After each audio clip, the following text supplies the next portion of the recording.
গণ অভ্যুত্থান পরবর্তী জনপ্রত্যাশা পূরণে ইস্যুভিত্তিক সংস্কার রাজনৈতিক দলগুলোর প্রতি আহ্বান জানিয়েছেন বিএনপির ভারপ্রাপ্ত চেয়ারম্যান তারেক রহমান। জাতীয়তাবাদী সমমনা জোটের আলোচনায় ভার্চুয়ালি যুক্ত হয়ে প্রধান অতিথির বক্তব্যে তিনি এই কথাই বলেন।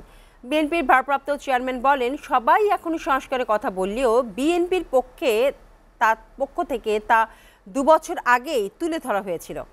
আর দলের স্থায়ী কমিটির সদস্য মির্জা আব্বাস বলেন, বিএনপি যেন ক্ষমতায় না যেতে পারে সেজন্য একটা মহল চক্রান্ত করে যাচ্ছে। আরো জানাচ্ছেন সোহান খান।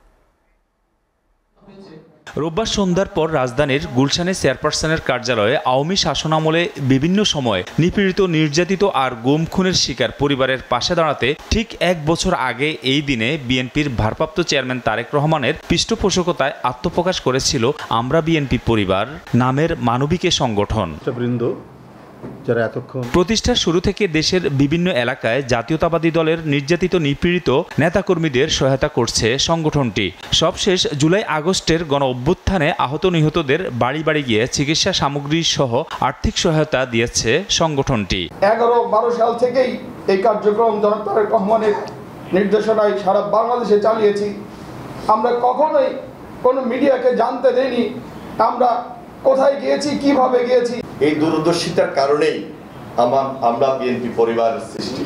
যদিও সময় খুব সংক্ষিপ্ত 1 বছর, কিন্তু এই 1 বছরে অনেক বড় পথ চলা। প্রায় 38-39টা জেলায় আমরা বিএনপি পরিবার অসহায় পরিবারদের পাশে দাঁড়িয়েছে। মায়ের কান্না, বোনের কান্না, ভাইয়ের কান্না, পিতার কান্না, স্ত্রীর কান্না, স্বামীর জন্য নানামুখী, নানা বিচিত্র কান্না এই আমরা বিএনপি পরিবারের কার্যক্রম করতে গিয়ে আমরা দেখেছি। প্রথম প্রতিষ্ঠা বার্ষিকীর অনুষ্ঠানে যুক্ত হয়ে সংগঠনটির সার্বিক পথ চলার প্রশংসা করে আগামীর জন্য উৎসাহ দেন বিএনপির ভারপ্রাপ্ত চেয়ারম্যান তারেক রহমান। যাদেরকে আমরা উৎসাহ দিলে তারা এই কাজে সম্পৃক্ত হবে, এই ধরনের কাজগুলোতে নিজ অবস্থানটা কি তারা করবে। ফলে যে মানুষগুলো এখন সম্পৃক্ত না, এরকম কিছু মানুষকে যদি আমরা উৎসাহিত করে এই কাজে সম্পৃক্ত করতে পারি, তাহলে আরো কিছু মানুষ হেল্প পাবে, আরো কিছু মানুষ সহযোগিতা পাবে, যেটিতে সমাজের উপকার হবে, সর্বোপরি দেশ বা রাষ্ট্রের উপকার হবে। এর আগে রাজনৈতিক দলের সম্মানে রাজধানীর বিজয়নগরে একটি হোটেলে ইফতার ও দোয়া মাহফিলের আয়োজন করে বিএনপির নেতৃত্বাধীন জাতীয়তাবাদী সমমনা জোট। এতে অংশ নিয়ে স্থায়ী কমিটির সদস্য মির্জা আব্বাস বলেন, বিএনপি যেন ক্ষমতায় আসতে না পারে সেজন্য দলকে খাটো করতে একটি মহল উঠে পড়ে লেগেছে। যাতে বিএনপি ক্ষমতায় আসতে না পারে সবাই কাওয়ালের মতো এখন বিএনপির বিরুদ্ধে উঠে পড়ে লাগছে। বিএনপিকে খাটো করা যায়। প্রধান অতিথি ভারপ্রাপ্ত চেয়ারম্যান তারেক রহমান বলেন, গণ অভ্যুত্থানের পরে জনগণের প্রত্যাশা রয়েছে, সে বিষয়ে রাজনৈতিক দলগুলোকে আলোচনা করার আহ্বান জানান তিনি।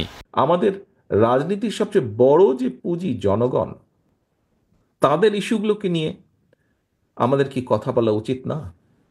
তাদের ইস্যুগুলোকে নিয়ে আমাদের কি চিন্তা ভাবনা করা উচিত না?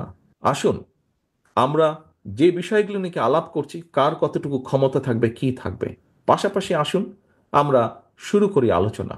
জনগণের যে প্রত্যাশা, জনগণের যে চাওয়া, তাদের যে মূল লক্ষ্য বা উদ্দেশ্য বা জনগণের যেই ডিমান্ডগুলো, সেইগুলো আমরা কি করব। সোহান খান, এসএটিভি, ঢাকা।